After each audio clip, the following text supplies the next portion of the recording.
Hi there, and welcome to the Daily Gardener, and thank you for listening. I'm your host, Jennifer Ebling.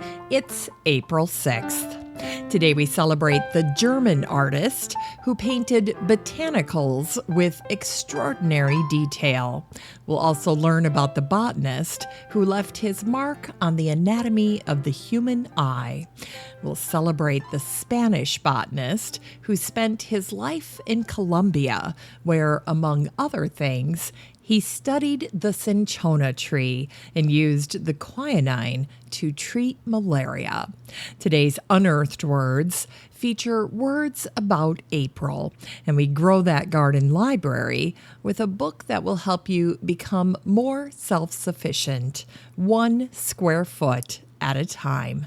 And then we'll wrap things up with a celebration of the California state flower. But first, let's catch up on some greetings from gardeners around the world and today's curated news. Today I received an email from a woman named Chrissy in Ohio who said, "Would you please help me wish a happy anniversary to my husband, my gardener in crime. We've been married 12 years today." Aw, happy anniversary, you guys. I love that. Gardener in crime. Then next was a video that was sent in from Linda Moore, who showed that she got her pond and stream up and running on Friday. She's in southwest Iowa, and she says, "I live in a landlocked state, and since we don't live on the water, I brought the water to our backyard, and it's my happy place." Well, Linda, I have to agree with you. I love my pondless water feature, and I often joke that instead of spending money on the rainbow play system we got for the kids, we could have just installed the water feature because they've had more fun with the water feature over the years than they ever did with the swing set.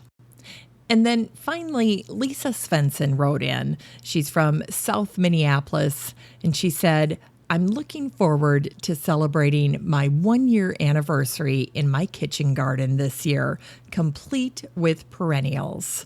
We bought our home 18 months ago, and one of the first things I did was install a kitchen garden. And now this year, I'm so happy that I didn't wait." And then she included photos of her garden. They installed a fence. They put in raised beds. She's got a bird feeder and some benches and an adorable little sitting area. And it looks like little cafe lights along the fence line. It's a very quaint little space. I think it looks great, and I can believe how much you love it. Oop, and then there's one more. This one's from Sylvia in Mankato, and she wrote in to say, "I am not going to add new soil to my window boxes this year, but I will refresh them by adding perlite and compost. What do you think?" Well, Sylvia, I think that's a great idea. There's no need to toss out all of that potting medium, but making sure your window boxes aren't compacted, lightening them with the perlite, and adding in nutrients with fresh compost is a perfect formula for success this season. Now, if you'd like to participate in the Gardener Greetings segment, just send in your garden pics, stories, birthday wishes, and so forth to Jennifer at thedailygardener.org. That's Jennifer at thedailygardener.org. And be sure to make Alexa and Google do the work for you when you want to listen to the show while you're at home. Just ask either of them to play the Daily Gardener podcast, and they will. It's just that easy. Here's today's curated news. There was a post in Modern Farmer that caught my eye. It's called "Vegetable Seeds Are the New Toilet Paper" by Alex Robinson. In the face of the COVID-19 pandemic, home gardeners are preparing to grow their own vegetables. And around March 16th, online seed stores saw huge spikes in their orders for vegetable seeds. Why? Because people are worried that the pandemic could threaten food security. In the article, Robinson points out that Wayne Gale and his Canadian-based business Stokes Seeds had to temporarily shut down for home gardeners so that they could fulfill all of the orders for their commercial customers first. During that week of March 16th, Gale's business received triple the amount of orders they usually receive. And Gale said, "This is not even our peak season. Our peak season is the second week of February." So they've already had their peak, and now they're getting slammed with all of these orders. And then Robinson interviewed Ken Wozniak, the CEO of Harris Seeds, and he had some other interesting insights. Harris Seeds has seen high volumes of sales to urban areas, to neighborhoods in New York City, where they generally don't sell much seed. They've also seen a spike in orders for sprouting kits that don't require natural light. These purchases were going to doomsday preppers. And since the middle of March, there's been an increase in children's gardening projects because parents are trying to come up with something that their kids can do. Finally, Harris Seed is noticing that people are looking for organic seeds, and the most popular vegetable seeds are for squash, zucchini, tomatoes, and beans. Now, what I think is fantastic about all of this is that the world is going to have more gardeners. And whether people are successful or not in these first attempts at gardening in 2020, there is guaranteed to be a certain portion of this new population of gardeners that will stick around, that will become lifelong gardeners. And that's tremendous. Now, my blog post for today has to do with dreams for your 2020 garden, dreams for this growing season. And right now, it's decision time. What are your plans for this growing season? What are your projects going to be? What do you want to grow? And what are you dreaming about? Often as gardeners, we have no idea if our dreams for our gardens will come true. There's that old saying that gardeners can dream bigger dreams than emperors. And while that's true, we can often find ourselves stuck. We put plants in the wrong spot, we buy the wrong thing, we spend too much money, we don't spend enough. We overdo it. But every now and then, we get it completely right. I waited for years to put paths in around my front garden back home. Why did I wait so long? No reason, really. But once those paths were in, I knew it was just the thing that my garden had been missing. I thought I was adding function, but I also enhanced the design and the flow of my garden. Those paths were the perfect addition. Here up at the cabin, we had a sprinkler system installed 2 years ago. The soil here is sandy, and without regular watering, the plants and the lawn and the new shrubs and trees would really struggle. Now, when the sprinkler system was installed, I had the guys help me put in some 1/4-inch tubing, and it was stubbed up to the deck. And I've waited all this time to install a kitchen garden on my south-facing deck. So this spring, that's my big dream. I'll share the elevated bed system that I selected and the evolution of this garden in upcoming episodes. But I'm really looking forward to seeing this dream come true.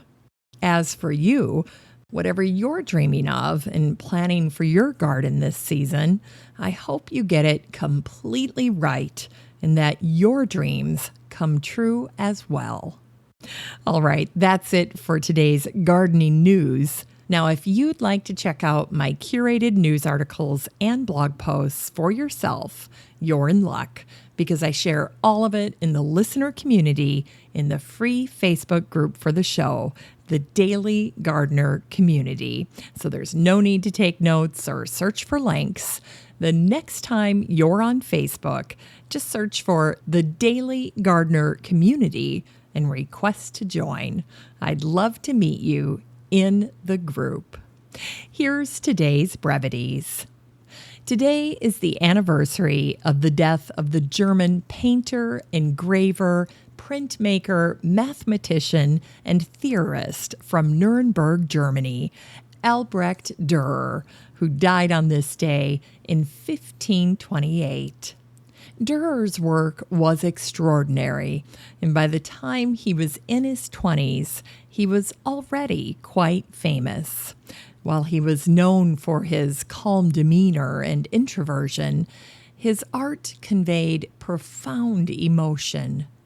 During Dürer's lifetime, explorers were collecting exotic plants and bulbs and bringing them home to the Old World, where they caused a sensation. The botanical focus began to shift away from plants as medicine to plants as ornamentation and beauty. Dürer was not immune to the artistic perspective on plants, and his work captured plants with an incredible amount of detail that was unmatched by previous drawings. If you're looking for bunny art for Easter, you should check out Dürer's watercolor called Young Hare. It's a beautiful piece, remarkable for its accuracy and realism. It's really quite stunning. And one of Dürer's most famous botanical pieces is called The Great Piece of Turf. In German, he called it Das große Rasenstück, which he created in 1503. This watercolor shows a grouping of natural plants as Dürer had observed them in nature. There is grass that has gone to seed, plantain, and dandelion. It's a humble composition, completely ordinary, something you would see every day, and yet, from a botanical art standpoint, Dürer's turf is a masterpiece, highly regarded for the realistic depictions of these plants living together in community. It's gorgeous. If you get a chance, you should Google it. Just search for The Great Piece of Turf, and Dürer's art will pop up in your browser. And today is the anniversary of the death of Johann Zen, who died young at the age of 32 on this day in 1759. Still, Zen accomplished much in his short life, and he focused on two areas of science: human anatomy and botany. From an anatomy standpoint, in his early 20s, Zen wrote an eye anatomy book, and he became the very first person to describe the anatomy of the iris in the human eye.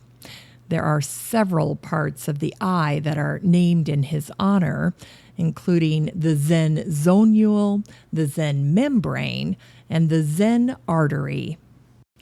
And I think it's fitting that Zen wrote about the iris, which of course is also the name of a flower. So there's some charming coincidental connection between his two passions of anatomy and botany, and you'll see that echoed again and again as we talk about his life. When Zen was 26 years old, he became director of the University Botanic Garden in Göttingen.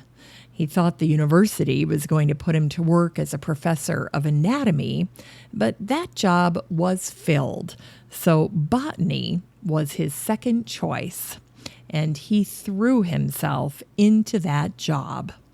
When Zen received an envelope of seeds from the German ambassador to Mexico, he described the blossom in detail, and he published what became the first botanical illustration of the Zinnia. He also shared the seeds with other botanists throughout Europe, And like most botanists in the 1700s, Zen corresponded with Linnaeus.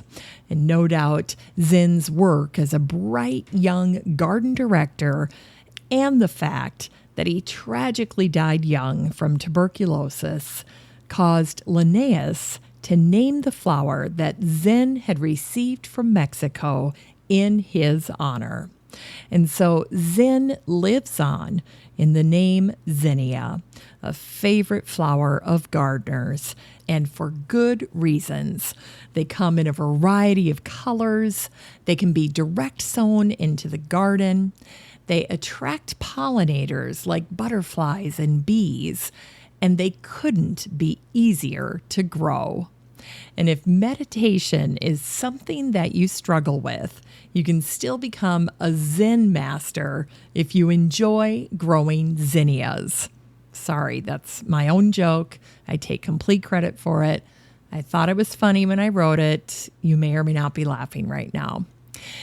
Anyway, I like to think that Zen would be pleased to be remembered by the zinnia because, like the iris, the zinnia has a connection to the eyes. We've all heard the phrase, beauty is in the eye of the beholder. Well, in the case of the zinnia, the Aztecs were not a fan. In fact, the Aztecs had a word for zinnia, which basically translated to the evil eye or the eyesore. And don't forget that the zinnia would have been a native plant to them. The Aztecs did not care for the zinnia flower, but don't judge them because it was not the hybridized, dazzling version that we've grown accustomed to in today's gardens. You can thank the French for that. But these original plants, these native plants of Mexico, were weedy looking with an uninspired, dull purple blossom. And this is why the bloom was initially called the Crescina, which means somewhat coarse, before Linnaeus changed the name to remember Zen. Over time, the gradual transformation of zinnias from eyesores to beauties gave zinnias the common name Cinderella flower. And here's another little factoid about zinnias. The zinnia is Indiana's state flower. And here's a happy birthday wish. Today is the birthday of the Spanish priest, botanist, and mathematician Jose Celestino Mutis, who was born on this day in 1732. Recognized as a distinguished botanist in his home country of Spain, Mutis was the architect of the Royal Botanical Expedition of the North Kingdom of Grenada, or what is now called Colombia, in 1783. For almost 50 years, Mutis worked to collect and illustrate the plants in Colombian lands. Given that he spent most of his lifetime there, it's not surprising that Mutis was able to leave a lasting legacy. Mutis created an impressive library, complete with thousands of books on botany and the natural world. He also built a herbarium with over 24,000 species. And at the time, only Joseph Banks had a herbarium that rivaled Mutis, and it's worth noting that Banks had more resources at his disposal and more financial support from the English government. If you read about Mutis, you learn that one of the most important aspects of his work was studying the cinchona tree, Cinchona officinalis, which became an effective cure for yellow fever or malaria. The cinchona tree grows naturally in the cloud forests of Venezuela, Colombia, Ecuador, and Peru, where it's the national tree. Mutis used the Bogota Botanical Garden as the base of his operations, and it was the place where the cinchona was studied. The bark of the cinchona tree is bitter, and contains quinine, which became the basis for a number of medicines that are used to treat malaria. During Mudis's lifetime, it was thought that the cinchona had the potential to cure all diseases, so naturally, the Spanish crown was highly motivated to develop their understanding of the cinchona, and they encouraged Mudis to continue to collect and study it. Mudis was a clever medical professional, and he used his knowledge to establish inoculation as a means of preventing smallpox, and he's actually credited with one of the very first smallpox vaccination campaigns in Colombia way back in 1782. In addition to his medical work, Mudis founded the Bogota Astronomical Observatory, and he supported the work of Carl Linnaeus. He sent thousands of specimens back to Spain, where they remain today at the Madrid Botanical Garden. Now, during his time in Colombia, Mudis approached the job of documenting the 24,000 plant specimens he'd collected in a unique way. He accomplished this mission by enlisting others. He skillfully set up a large studio as a space to get the plants captured through art. During his time there, he worked with over 40 local Creole artists. He recruited them and he trained them, and he brought them to the studio where his journals show they would work all day long in silence.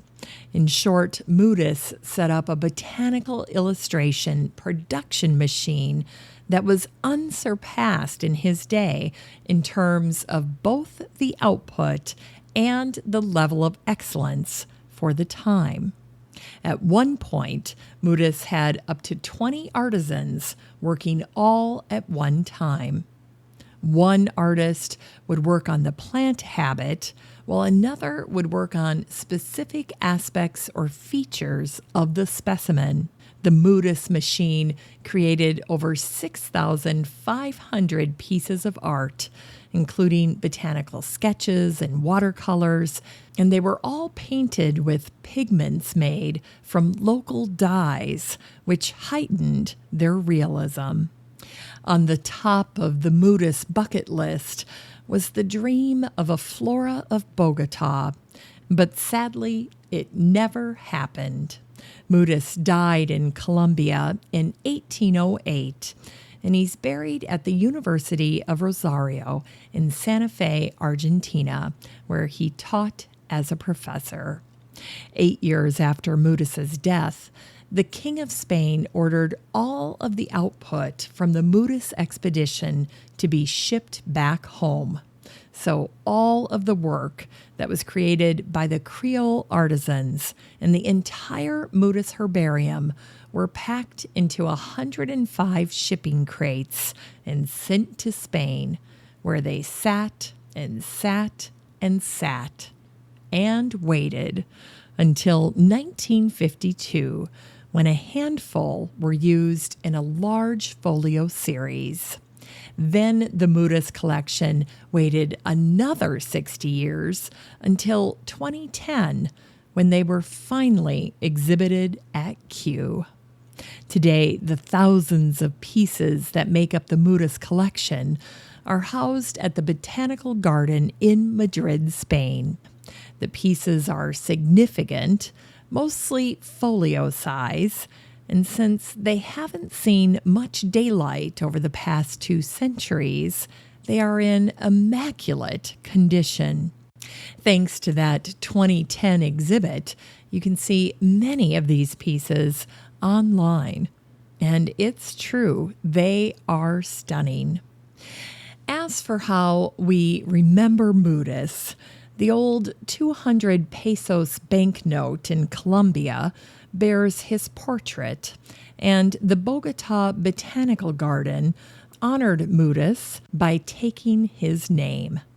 And Carl Linnaeus' son created the plant genus Mudicea, along with many other floral species, commemorated with the name Mudicea.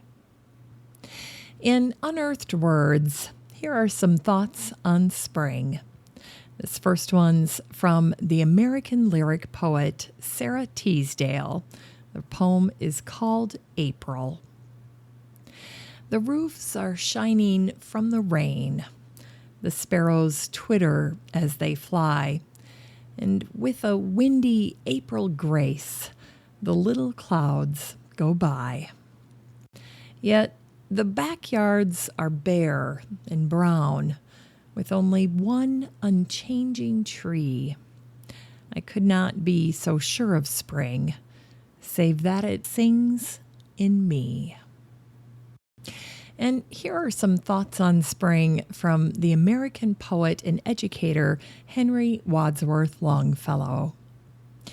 If spring came but once a century instead of once a year, or burst forth with the sound of an earthquake and not in silence, what wonder and expectation there would be in all hearts to behold the miraculous change.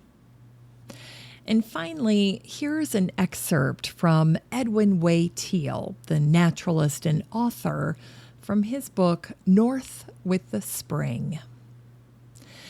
The seasons, like greater tides, ebb and flow across the continents. Spring advances up the United States at an average rate of about 15 miles a day.